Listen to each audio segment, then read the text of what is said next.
entrou a soberba, a pessoa até pode não ter os outros, mas ela pode desenvolver os outros, porque ela é a mãe de todos os outros pecados capitais. Então a avareza, a soberba, é a doença ligada ao orgulho excessivo, a vaidade e a arrogância. Então tudo isso em nós foi desordenado por causa do pecado. Qual foi o pecado dos nossos primeiros pais? A soberba. Então a soberba, entrando em nós como um pecado, ela provoca em nós um orgulho excessivo, ela provoca em nós uma vaidade excessiva e ela provoca em nós uma arrogância.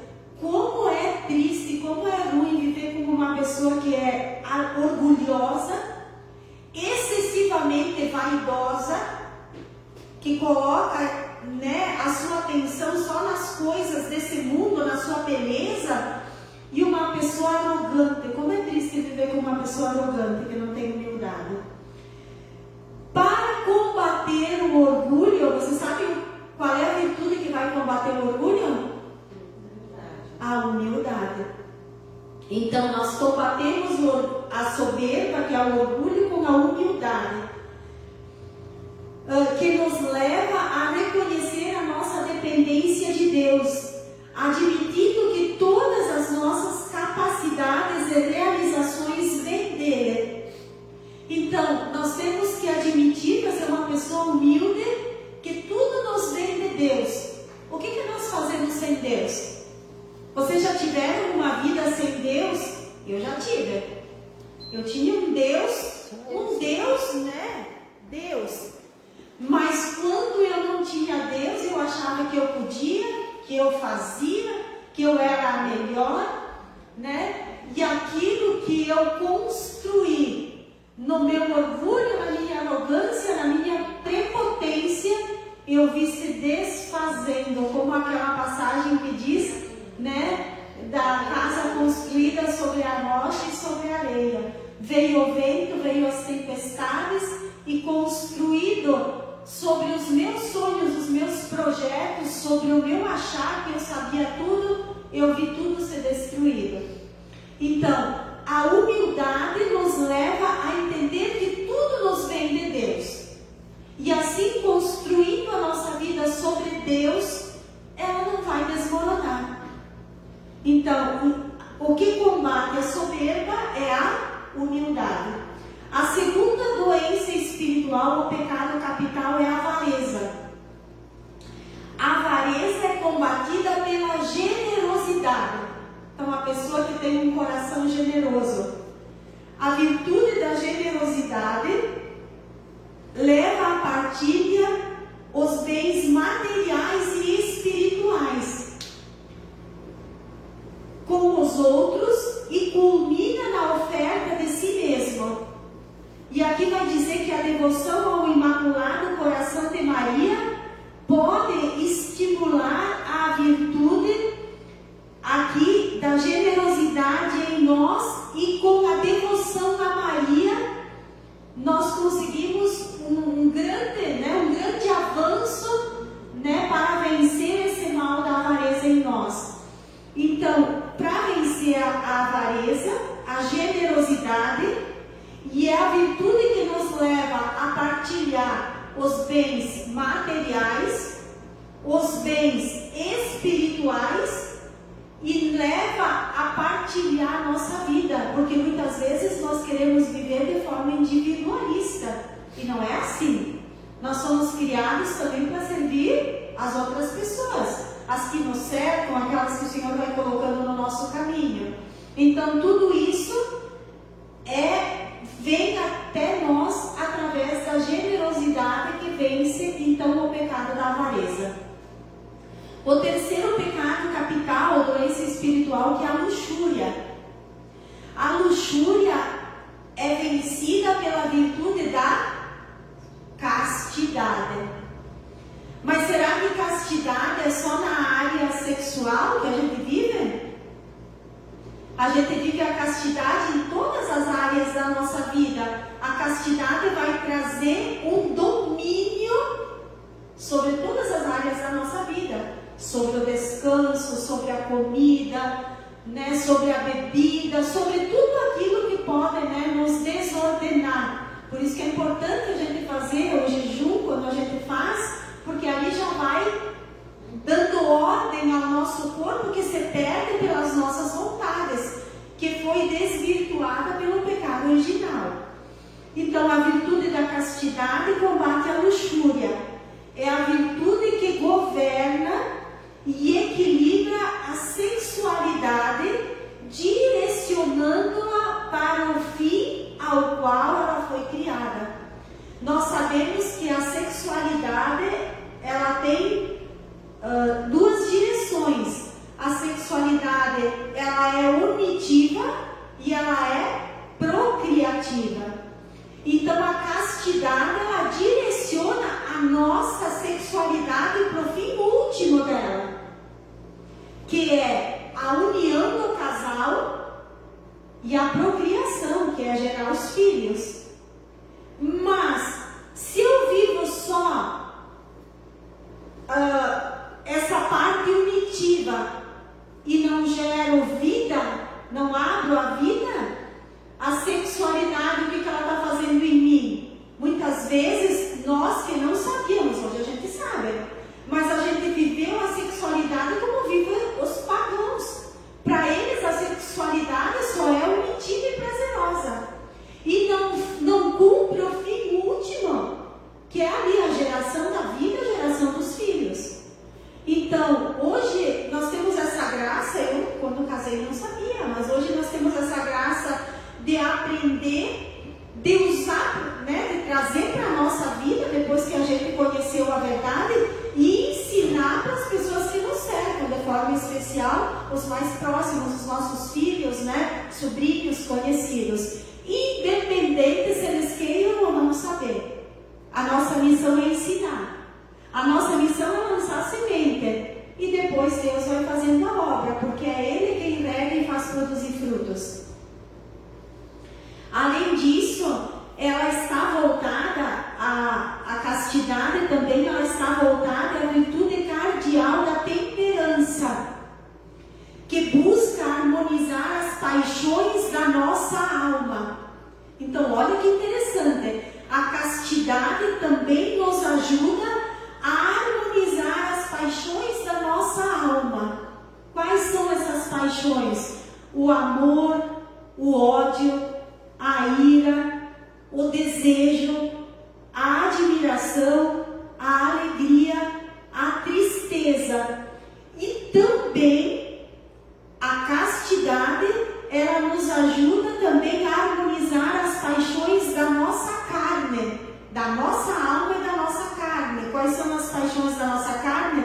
O egoísmo, a exploração, os instintos, a falta de consideração e a falsidade. São algumas, teria muitas outras, mas eu trouxe algumas para a gente poder entender. Certo? Entenderam a luxúria? Agora, a nossa quarta doença, que é a ira. A virtude que combate a ira é a paciência. A pessoa que é irada vai vencer a ira com a paciência. E é fácil? Quando a gente pede para ter paciência, o que Deus vai fazer? Colocar muitas situações que provocam a nossa ira para exercitar o quê? A paciência. Ela nos permite suportar a paciência, olha que lindo. A paciência nos permite suportar as adversidades, as provações e as contrariedades com serenidade. Ô, palavrinha difícil, né? De viver, não de dizer. Mas se a gente adquirir a virtude da paciência, a gente suporta tudo isso com serenidade, ou melhor, sem se alterar. Você já consegue viver isso em casa? Sem se alterar? Vamos lutando, porque é assim que a gente vai conquistar. A nossa quinta doença espiritual é a gula. Qual é a virtude que combate a gula? A temperança. O que é a temperança? Ela modera a atração aos prazeres, porque quando a gente come, a comida é o quê? Prazerosa. Ela traz prazer para o nosso corpo. Como é bom sentar numa mesa farta, cheia de guloseimas. Por quê? Porque isso traz prazer para a nossa carne. Então, para a gente vencer a gula, nós precisamos pedir a virtude da temperança. O que é temperar? O equilíbrio certo. Quando a gente põe muito sal, fica muito salgada. Quando a gente põe pouco sal, também fica insosso, não fica bom. Então, nós precisamos da temperança, o tempero certo. Saber o quanto eu posso, quanto eu não posso, quanto eu devo, quanto eu não devo. E isso, só a temperança pode, fazer em nós. Então, pedir essa virtude da temperança. E a temperança também, além de equilibrar os prazeres e as atrações da nossa carne, ela também proporciona um equilíbrio no uso dos bens criados. Por exemplo, eu preciso pedir a temperança no uso da água. Porque nos bens criados, é um bem criado a água, mas eu não tenho medida. Se eu estiver ali lavando, nem que eu gaste um barril de água, uma caixa de água. Então, só para trazer um exemplo para a gente poder entender, bem simples, mas para poder entender. Ok? Entenderam? Tá. O sexto, a inveja. Então, a sexta doença espiritual é a inveja. Combatemos a inveja com a caridade. A inveja é combatida com a caridade. É a virtude teologal pela qual amamos a Deus sobre todas as coisas, por Ele mesmo, e ao próximo como a nós mesmos por amor a Deus. Como eu achei lindo isso. Eu venço a inveja. Será que tem poucas ou muitas pessoas que são invejosas hoje em dia? Eu acho que tem muita gente invejosa. Mas olha como que a gente vai combater. Amando a Deus, a gente combate a inveja. Por quê? Porque o amor a Deus faz com que nós amemos a Deus por aquilo que Ele é. Nós não vamos amar a Deus por aquilo que Ele nos dá. Nós vamos amar a Deus por aquilo que Ele é. E esse amor que toma conta de todo o nosso ser não nos faz mais ter inveja do outro, daquilo que o outro tem, não importa. Quando eu amo a Deus, como tem a santa que diz, a Santa Teresa, só Deus basta.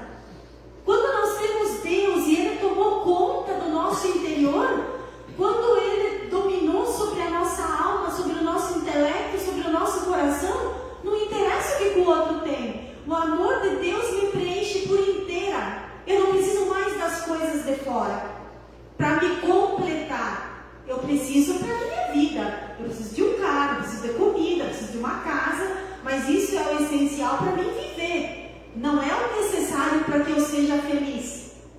Quando eu tenho Deus por inteiro em mim, Ele traz para mim a felicidade plena. Então eu amo a Deus por aquilo que Ele é. E eu amo ao próximo como a mim mesmo, por amor a Deus. Pensa assim, uma pessoa difícil da tua casa, sei lá, teu filho, teu pai, tua mãe, teu marido, tua esposa, não sei. Pensa uma pessoa difícil.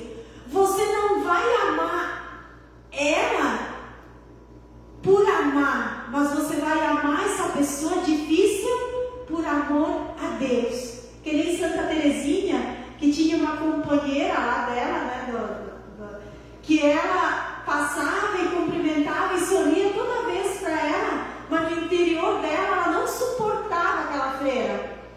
E aí quando ela morreu, a freira disse assim: eu não sei por que ela me amava tanto. E quando eles foram procurar nos escritos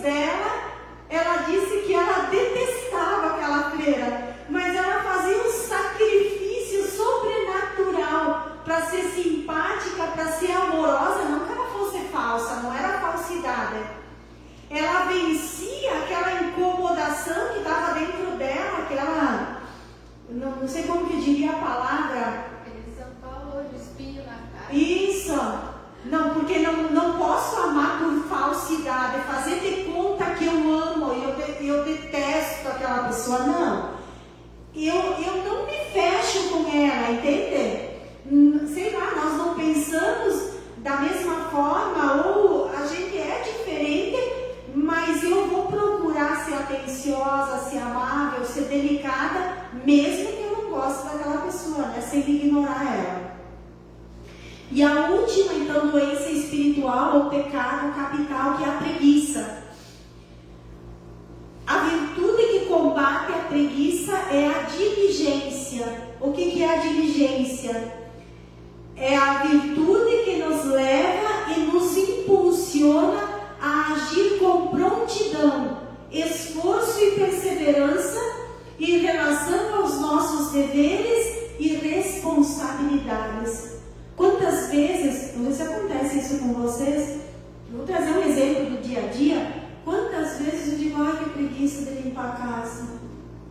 Mas a diligência, o dever de mãe, de esposa, de dona de casa que me leva a fazer isso, vai me fazer superar a preguiça e fazer aquilo que a gente tem que fazer.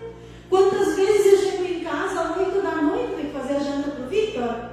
Eu olho para as panelas e digo, ai minha nossa, e se eu não fizesse nada? Já puxo as panelas para fora e já começa. Vence a preguiça. Às vezes vence a preguiça, mas também o cansaço, porque às vezes a gente está cansado, mas a diligência, essa virtude cristã dentro de nós faz a gente fazer, eu disse duas coisas, mas uma porção de coisas que a gente não quereria fazer e tem que fazer. Compreenderam certinho? Então tá, a soberba, o que combate a soberba? O que combate a avareza? O que combate a luxúria? A ira, a gula, a inveja e a preguiça. Então agora vocês durante a semana depois vão meditar tudo sobre isso aí, vão ver se estão colocando em prática tudo isso aí. E o que não tiver em prática, o que nós fazemos? Pedimos para Deus a graça, para que Ele derrame sobre nós a força para a gente poder colocar em prática essas virtudes que combatem os pecados capitais. Bom, entendendo o que é a misericórdia, compreendendo quais são as doenças espirituais, os pecados capitais e como nós vamos combatê-los, nós entramos então na exortação à prática das virtudes, que não somos nós que dizemos que nós temos que viver a virtude, é a palavra de Deus que vai dizer aqui, ó. Eu trouxe porque a Marta disse que nós temos que viver as virtudes, não. Foi a boca de Jesus que disse que nós temos que viver as virtudes. E aqui vai dizer na segunda epístola de São Pedro, no capítulo 1, no versículo 3, vai dizer assim: da necessidade de crescer na prática das virtudes. O seu divino poder deu-nos todas as coisas que dizem respeito à vida e à piedade, por meio do conhecimento daquele que nos chamou pela sua glória e virtude. Por elas nos deu estas preciosas e magníficas promessas, a fim de que assim vos torneis participantes da natureza divina. Olha, nós precisamos viver as virtudes para fazermos participantes da natureza divina, fugindo da corrupção que há no mundo pela concupiscência. Olha que grande que é isso. Ora vós, aplicando todo o cuidado, juntai a vossa fé à virtude, a virtude à ciência, a ciência à temperança, a temperança à constância, a constância à piedade, a piedade o amor fraterno, e o amor fraterno caridade. Com efeito, se estas coisas se encontrarem e abundarem em vós, não vos deixarão vazios nem infrutuosos pelo conhecimento de nosso Senhor Jesus Cristo. Olha que lindo isso aqui que vai dizer agora. Quem não tem estas coisas, que são as virtudes, é um míope, um cego, e esqueceu-se de que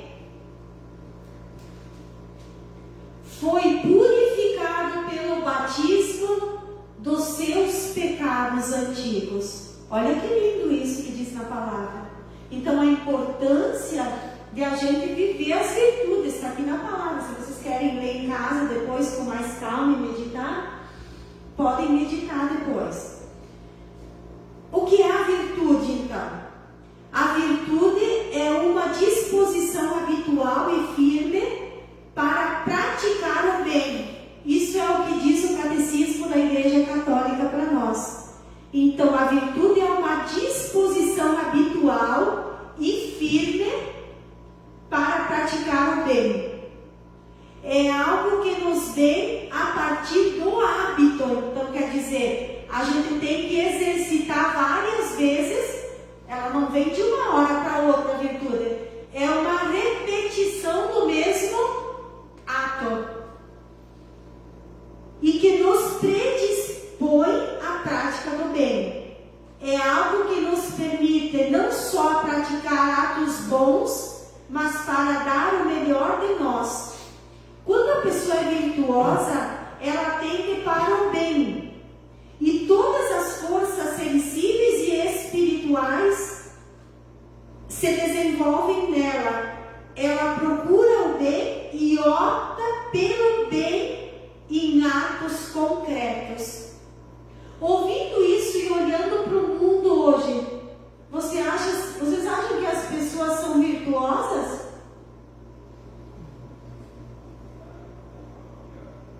É que nós cristãos, a gente é convidado a não olhar o mundo, mas olhar os santos da igreja, que são os modelos de virtude. Sim, mas a gente vê que o mundo está assim por causa das virtudes, porque as pessoas não as vivem.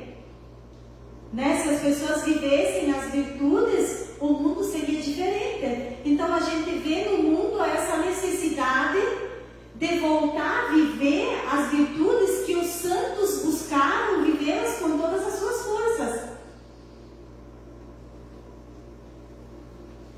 Então, e daí elas são subdivididas então em dois grupos. As virtudes, elas são cardeais e teologais. O que são as virtudes cardeais? Elas são o eixo que nos ajudam a ter outras virtudes complementares depois.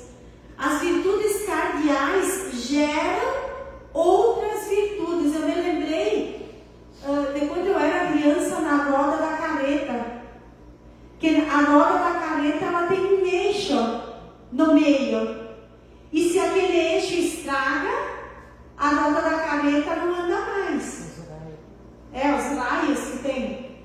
Então, o que acontece? Se nós não vivemos as virtudes cardeais, nós também não conseguimos desenvolver as outras virtudes que giram em torno das cardeais. Então, isso é muito importante a gente compreender.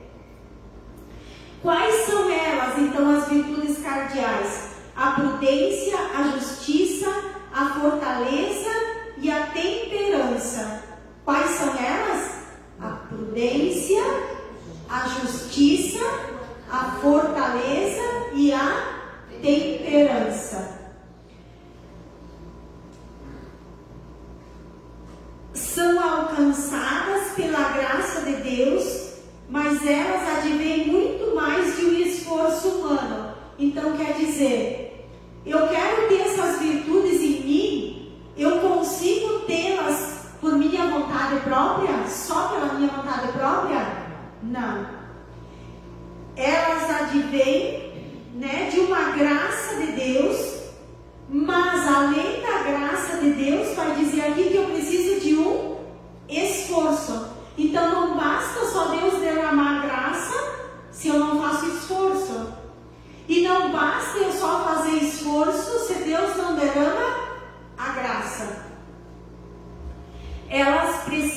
do meu hábito e do meu esforço humano. Preciso buscar e fazer sempre.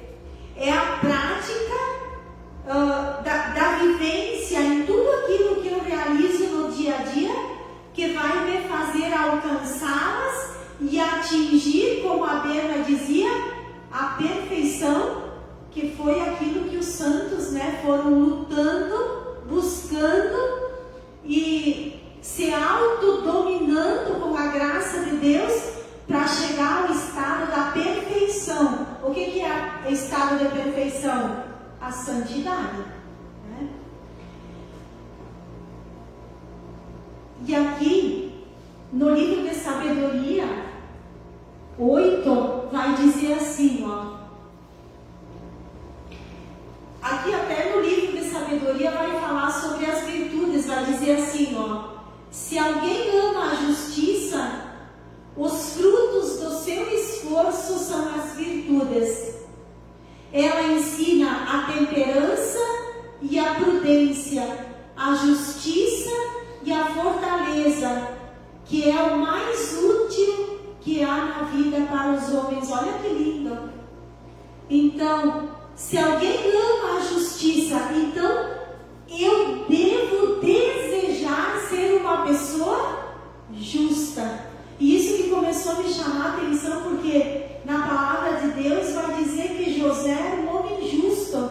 E quantas vezes eu me indaguei, mas o que era essa justiça, né, de José, esse homem justo? Então vai dizer aqui no livro da Sabedoria que se alguém ama a justiça, vai receber como fruto as virtudes, porque a justiça nos ensina a temperança, a prudência, a virtude da justiça e a fortaleza, aquilo que é mais útil na vida de uma pessoa humana. E agora então nós vamos entrar diretamente em cada uma delas. Vamos começar pela virtude da prudência. O que é a prudência? A prudência dispõe nossa razão prática para discernir em qualquer circunstância o nosso verdadeiro bem. Então, através da prudência, nós sabemos de fato o verdadeiro bem, o que é bom e o que é mal. É como escolher os justos e como escolher os justos meios de atingir aquele bem. Provérbios 14 vai dizer: o homem prudente vigia os seus passos. Então a pessoa prudente, ela vai discernir qual é o verdadeiro bem e a forma como alcançar aquele verdadeiro bem. Por isso ela vai dizer, como diz aqui em Provérbios 14, que a pessoa prudente, ela sempre vigia os seus passos, para ver se aquilo que ela está fazendo é vontade de Deus e é de fato o que é certo e o que é bom. Olha que interessante, né? Muito, muito importante isso na nossa vida. É o reto discernimento da escolha de como vamos proceder diante de uma situação. Treinamos com a experiência. Por isso, as pessoas mais velhas deveriam ser mais prudentes do que as pessoas mais novas. Né? Por quê? Porque uma pessoa mais velha, ela já viveu muitas situações, ela tem a experiência, então se ela exercitar, ela vai se tornar uma pessoa prudente. O mais jovem ainda vai ter que passar por muitas experiências para dar cabeçada, como se diz, e daí aprender e desenvolver essa virtude. Deu para entender o que é a prudência? A virtude da justiça é o constante, a firme vontade de dar a Deus o que é de Deus e ao próximo o que é do próximo. Ser justo é aquela famosa frase de Jesus que diz: dai a César o que é de César e a Deus o que é de Deus. Então ela vai dizer assim: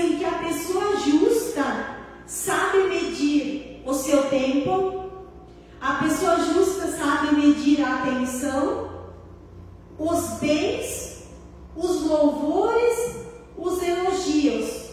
Por exemplo, uma pessoa justa, com relação a Deus, ela vai saber o tempo que ela tem que dar para Deus, o tempo que ela vai ter que dar para a família, o tempo que ela vai ter que dar para o trabalho. A pessoa justa vai ter o equilíbrio de todas as coisas. Porque na vida tudo precisa ter um equilíbrio. Se eu rezo demais e não cuido da família, vai dar problema. Se eu cuido só da família e não rezo, vai dar problema. Se eu só trabalho e levo para casa uma bolsa de dinheiro, mas não estou presente em casa e também não tiro tempo para rezar para Deus, que é essencial dar o nosso tempo também para Deus, vai dar problema. Então, a justiça, ela traz esse equilíbrio. Ser justo é não dar demais, nem dar de menos. Não exagerar demais, nem de menos. Não desviar em tudo o que a gente deve ser, em tudo aquilo que deve ser feito. Então, esse equilíbrio em tudo aquilo que a gente faz é o convite que Deus nos faz para sermos corretos em tudo. É fácil ser correto em tudo? Como é difícil. A gente luta, eu luto sem medida.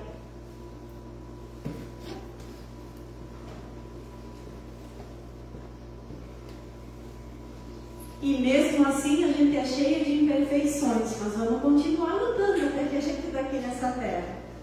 Compreenderam a virtude da justiça? A terceira, então, é a virtude da fortaleza.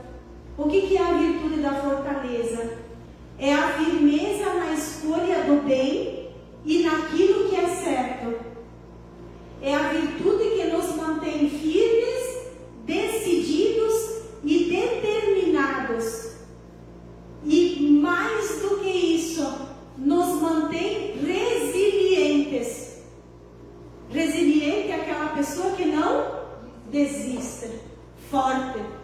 Parece que tudo está perdido, parece que, como lá, digamos, veio a enchente lá em Porto Alegre, parece que tudo está perdido, e de fato, estava perdido, mas é aquela pessoa que não desanima, aquela pessoa que não desiste, que sabe que Deus é maior, que a graça de Deus é maior, e continua perseverando. Ela nos permite que aguentemos as provações e permaneçamos no caminho de Deus. Parece que tudo está derrotado na nossa casa. Aos olhos humanos está, mas tendo a fortaleza em nós, essa virtude, ela nos permite que nós aguentemos tudo e permaneçamos ali no caminho de Deus. Quantas pessoas que não têm a virtude da fortaleza e acabam desistindo? Já conheceram pessoas assim?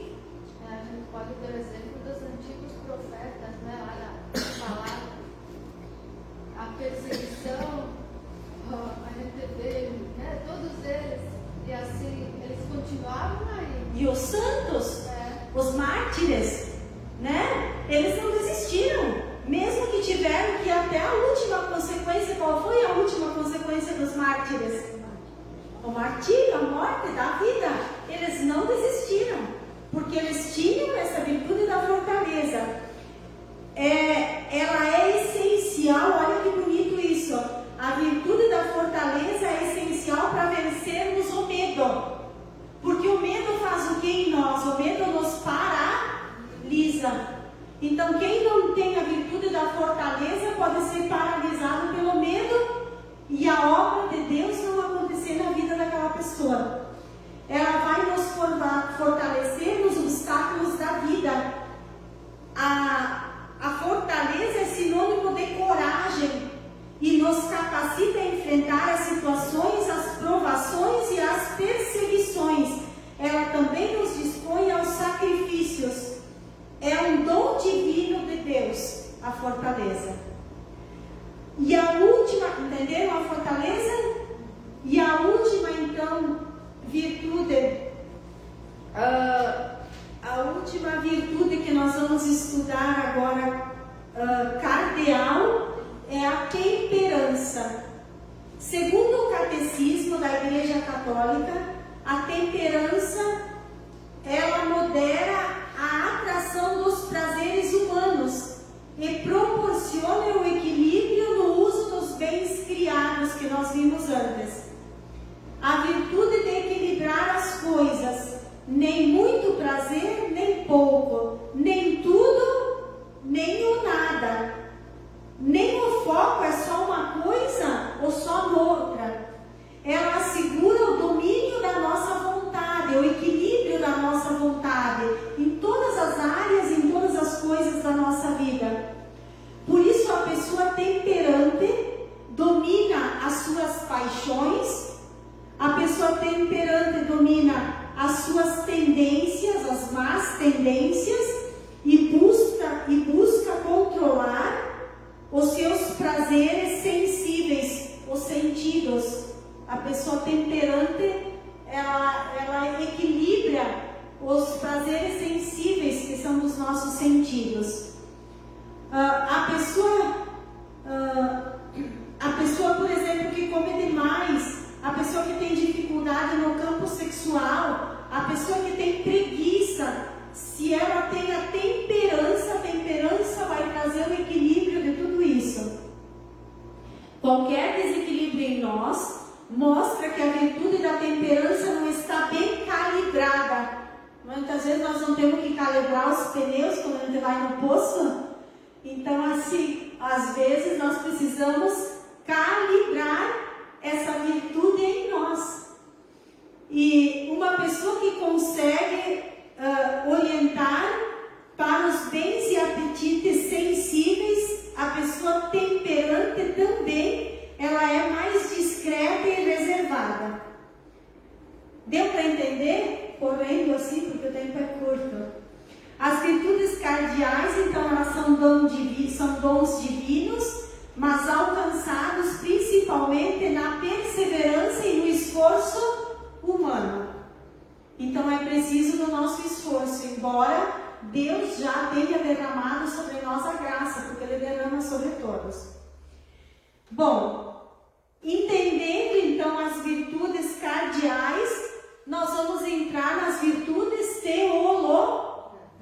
Quais são as virtudes teologais? A fé, a esperança e a caridade.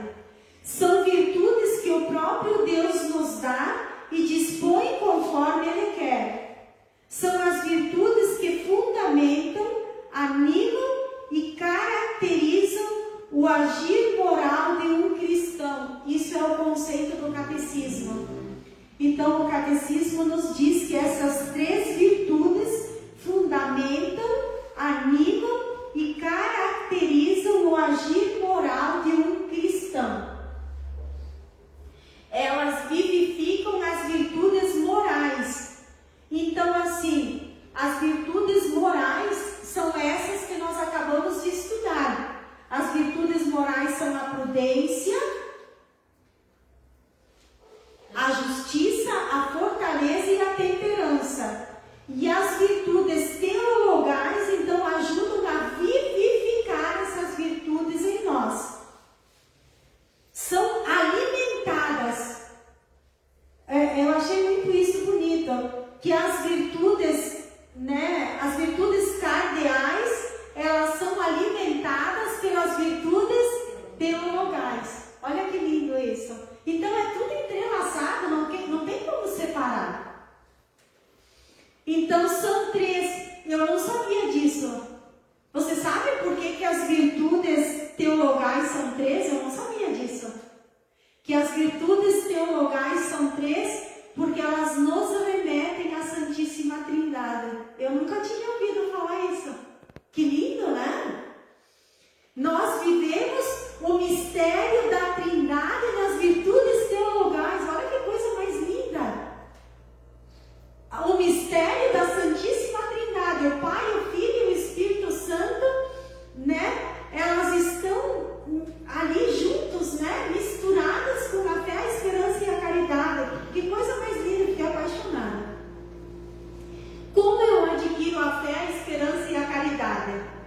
Vocês sabem que caridade não é obra de caridade, né? Caridade é o quê? O amor, mas o amor depois nos leva a praticar a caridade, né? Quem não tem amor pratica a caridade só por praticar. Mas se eu pratico caridade e não tenho o amor, que é a verdadeira caridade, não tem serventia nenhuma, né? Elas são infundidas por graça e misericórdia por Deus na nossa alma. A fé, a esperança e a caridade, sim, elas são infundidas por Deus, né, por graça e misericórdia na nossa alma, e nos tornam capazes de proceder como filhos e filhas de Deus. Que lindo isso, né? Quando nós temos essas três virtudes infusas em nós, e a gente já vive e procura pedir para que elas aumentem cada vez mais em nós. Cada dia mais eu quero ter mais fé, eu quero ter mais esperança e eu quero ter mais amor em mim. Essas três virtudes vão nos tornando capazes de vivermos como os filhos e filhas amadas de Deus. Olha que lindo isso. É o grande sinal da presença e da ação do Espírito Santo na nossa alma. Então, a pessoa que vive a fé, a esperança e a caridade vai dizer assim que é um sinal visível da presença e da ação de Deus, do Espírito Santo na alma daquela pessoa. Aquela pessoa de fato tem o Espírito Santo na alma. Olha que lindo. Então ele vai dizer assim: como eu sei que estou sendo movido e guiado pelo Espírito Santo?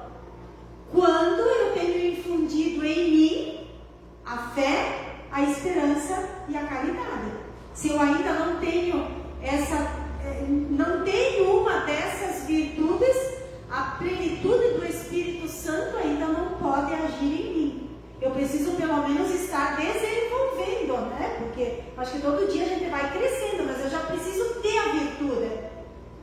Aí com o dia a dia, na vida de oração, na vida de vivência dessas virtudes, pedindo a Deus, elas vão crescendo cada vez mais em nós, e a ação do Espírito Santo também vai crescendo cada vez mais em nós. Às vezes a gente diz: nossa, como aquela pessoa cheia do Espírito Santo. Não são todas as pessoas iguais. Todas elas, né? Como é que eu posso dizer? A Berna pode ter o Espírito Santo, o Toninho pode ter também o Espírito Santo. Mas se a fé, a esperança e a caridade vai encontrando nela um terreno propício para crescer mais do que no coração dele, ela vai ficando uma pessoa mais cheia do Espírito Santo. Os dois têm, entende? Os dois têm o Espírito Santo. Mas por que a gente diz: nossa, às vezes parece que a gente vai bebendo do Espírito Santo, aquela pessoa vai, né? E a outra tem o Espírito Santo, mas tem mais dificuldade. Então, só para a gente compreender um pouquinho a diferença, né? Para a gente compreender, porque a gente precisa compreender. Como que eu vou desenvolver então a fé? O que é a fé? A fé é a virtude que nos permite crer em Deus e em tudo que Ele nos diz e revelou ao longo do tempo. A gente crê em Deus e na vida eterna. Nós cremos, né, em Deus e na vida eterna, mas a fé, ela nos remete ao sobrenatural. Por exemplo, nós temos fé. Vocês acreditam naquilo que eu estou falando aqui? Acreditam, não acreditam? Isso é a fé natural. Mas existe a fé sobrenatural. Vocês veem Deus? Vocês me veem aqui falando e acreditam naquilo que eu estou falando, porque eu extraí meu catecismo dos documentos. Mas vocês sabem que Deus está presente aqui. Vocês enxergam Deus? Mas vocês creem que Ele está aqui. Porque quando nós começamos, o que eu disse? Que a palavra diz que onde 2 ou mais estiverem reunidos em meu nome, eu estarei no meio deles. fé natural, que é eu aqui falando e vocês acreditando naquilo que eu estou falando. Mas existe a fé sobrenatural, que é vocês acreditarem que Deus está aqui no nosso meio, que Jesus está aqui, que o Espírito Santo está aqui, mas vocês não estão enxergando. Essa é a fé sobrenatural. Então existe a fé natural e a fé sobrenatural.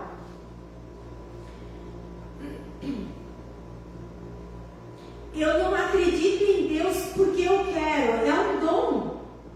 É um dom que nos vem através da virtude da fé. É a virtude que faz com que o homem se entregue total e verdadeiramente a Deus. Conforme a fé vai crescendo, eu vou me entregando totalmente a Deus. Então por isso que eu preciso pedir mais fé e nunca me cansar de pedir. Quando eu alcancei um patamar, eu preciso desejar receber mais. Eu vou pedir mais fé porque eu quero ser mais do que o outro? Eu vou pedir mais fé porque eu quero ser melhor do que o outro? Não. Eu vou pedir a fé porque eu quero amar cada vez mais a Deus e porque eu quero me entregar cada vez mais a Ele. Por isso que nós não podemos nunca desistir e nem se cansar de pedir o dom da fé.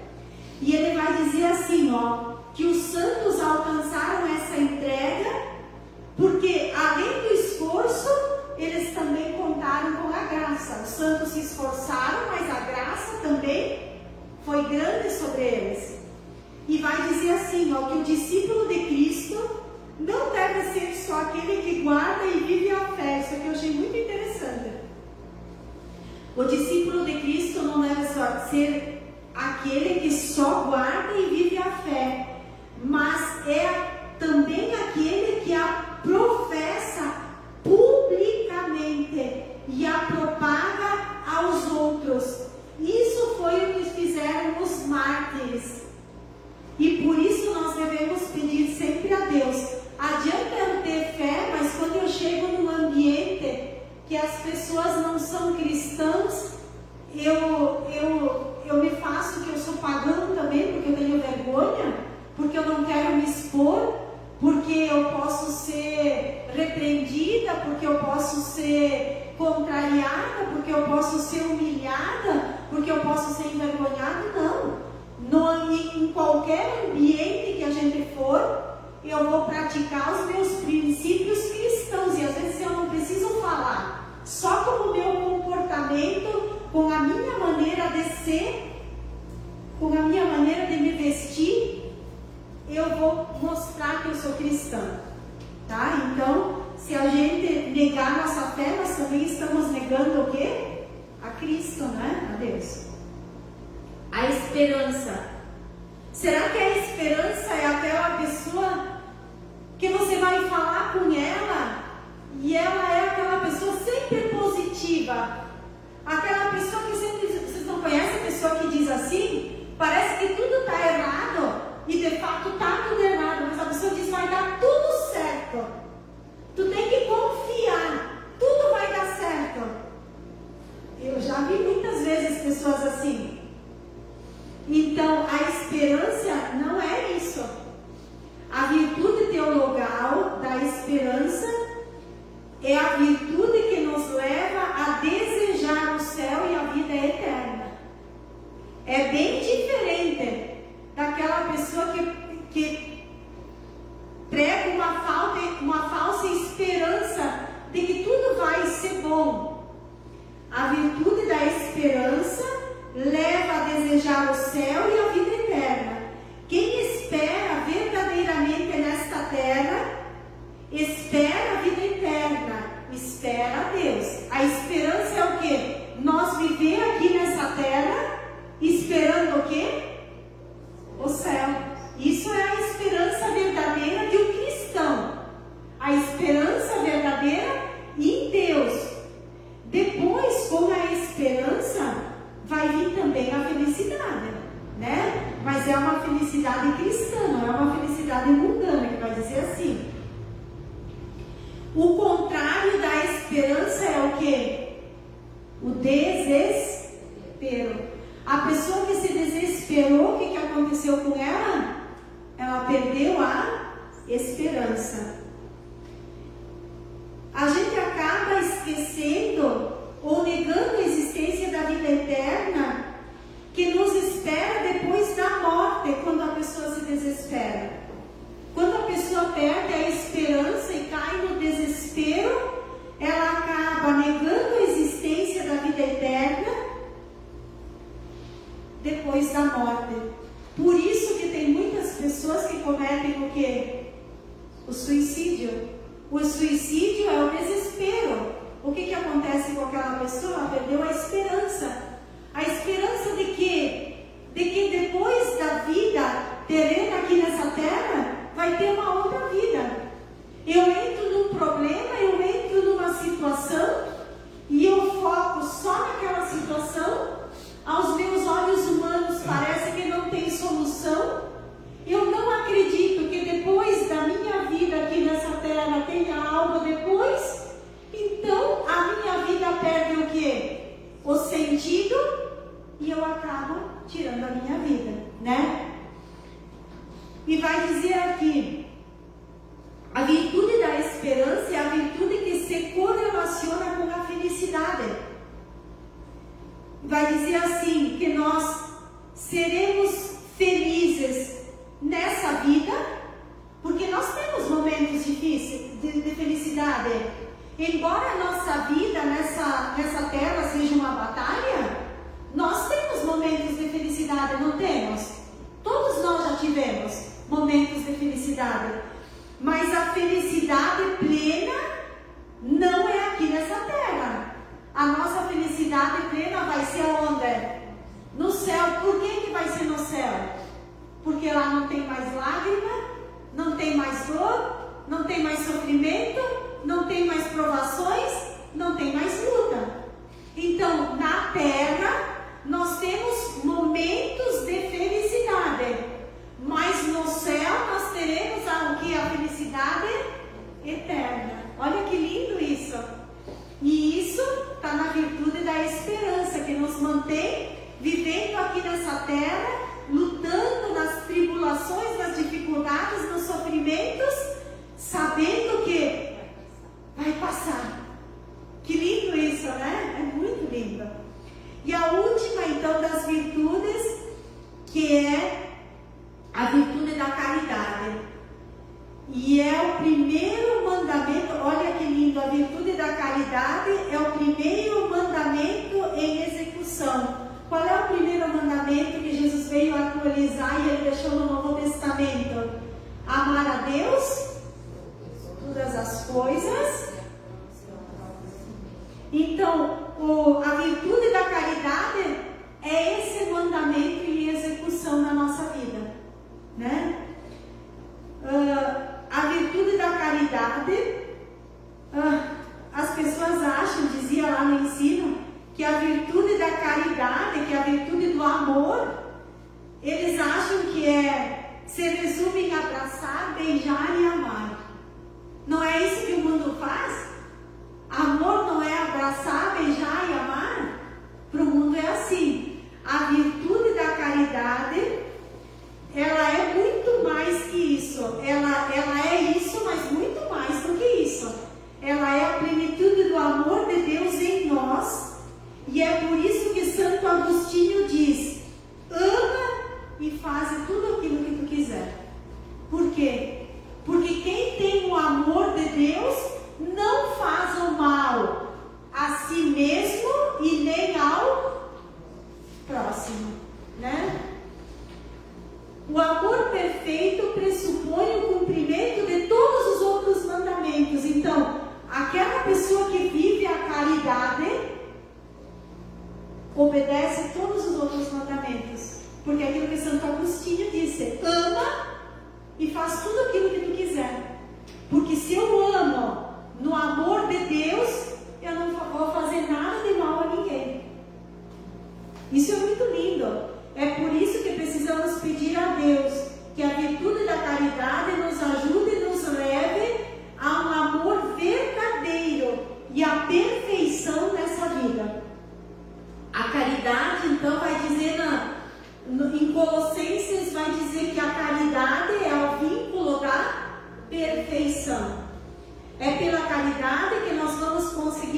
exercitar todas as outras virtudes. Se a prudência é a mãe das virtudes, como nos diz Santo Tomás diz que a prudência é a mãe de todas as virtudes, a caridade é aquela que nos permite exercitar e viver todas as outras virtudes. É ela que assegura e purifica a nossa capacidade humana de amar. Então, ela purifica a nossa capacidade de amar, que é o amor verdadeiro. Qual é o amor verdadeiro? O amor que Cristo nos amou. Esse é o amor verdadeiro. Um pouco dessa virtude todos nós temos, porque foi infundida em nós, mas devemos pedi-la insistentemente todos os dias, para que sejamos capazes de amar a Deus como Ele deve ser amado, e ao próximo como a nós mesmos, na medida equilibrada e correta. Para finalizar, a gente pode entender muito bem um pai e uma mãe com a relação de um filho.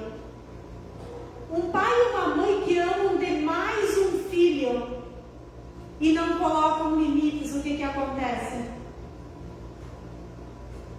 Então, a virtude da caridade, ela precisa ser equilibrada e correta na nossa vida. Assim nós seremos filhos amados de Deus, no equilíbrio de toda a nossa vida e em todas as áreas da nossa vida. Amém? Deu para entender? Muito corrido, porque o tempo é curto, mas eu acho que o básico deu para compreender.